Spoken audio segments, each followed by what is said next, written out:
No napudno tayo ngagpamati, di ito itin na ibagbaga. Gapo, iti parangidaw dawat tayo, iti sirib ngagapot sa dingato. Kaya iti Diyos nga rod may isang espiritu, kat no dawatin taking kwa iti sirib, ited na mutlang kada tayo. No may panggap kadigiti, in tayo paring isuro, kailangan nga dawatin tayo, itinananay, apanakaawat, ngayon tayo, ikaskasaba, kadagitoy, asasaw. Tadigitoy iti pagbiag tayo, ngayon na ibagbaga, gapo, iti banghelyo, saan kat nga may panggaplaan, iti taraon, asumrag, iti ngiwap. Tadigitoy, tinaon ti Biblia, iso, iti taraon, iti espiritu tayo. Agduma, iti taraon, iti lasag, ken iti espiritu. Kadigitoy masasao uno may bagbaga. Kadigitoy anak kailanadan kadigi sursurat ngayon na ibagbaga iti umuna a Korinto 9 iti 14. Kaspet imbilin iti apo adagiti mga kasaba iti banghelyo agbiag dakuma gapo iti banghelyo. So nga nalawag dito ngayon ibagbaga nga iti pagbiag tayo gapo iti banghelyo iti Diyos. So digitoy no napudno tayo nga Kristiyano digitoy kuma tin tayo aramiden nga na ibagbaga. Mabasa ito muna Timoteo 4:6. No ipalawag nunto karigiti kapsat dagitoy abanbanag si kanto iti maysa anaimbag amistro ni Kristo Jesus ada tarawnan kadagiti sao iti pamati ken iti naimbag asorsoro asinurot. Iso nga dito itintay suroten naimbag apanagpamati gapo kadagitoy ataraon. Iso nga digitoy ngayon na ibagbaga gapo iti taraon iti espiritu.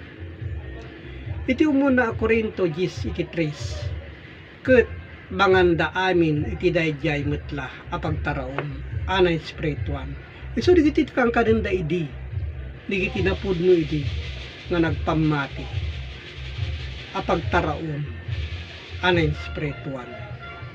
Adu tihan nga nakaawat digitoy akay papanan digiti sasaumot laeng nga aramidin da nga taraon ngayon da pay bawal digiti daduma amakan nga sumrek iti ngiwat. Ta kinuna nga iti sumrek iti ngiwat mapantityan ket may talimeng iti nalemeng adiso dayta taraon lang iti lasag data. Ngem daytoy taraon iti espiritu iti linaon iti Biblia.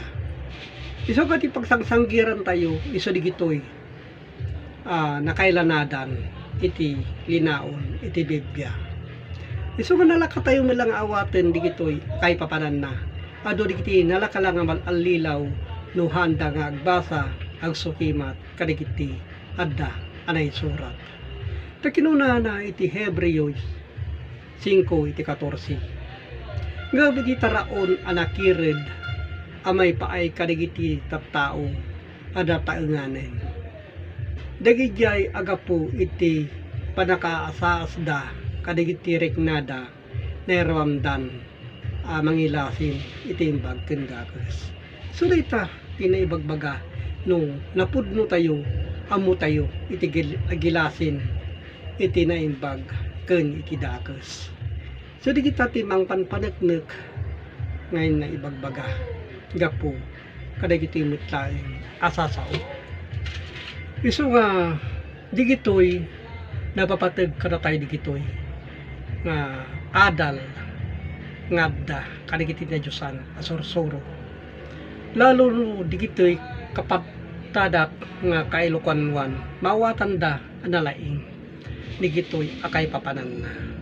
Iso nga ipapaabot ko gaputi Facebook online Bible study ket inka i-share digitoy ket anusan nyo digitoy aduting kayo maadal gapu kadigitoy saan lang nga may panggap iti religion ta hamaga religion iti pakay salakadan tayo no diket gapu kadigiti aramid tayo metlaan ayon tayo aramidin iti nasayaat iso nga digitoy tintay sagsagabaen itatta no napudno tayo ngagpamati tayo iti pakay salakadan tayo metlaan gapu iti napudno tayo tinapudno apanagpamati ket agyamanak iti Diyos Ama ang manakabalinti so amen. Amen.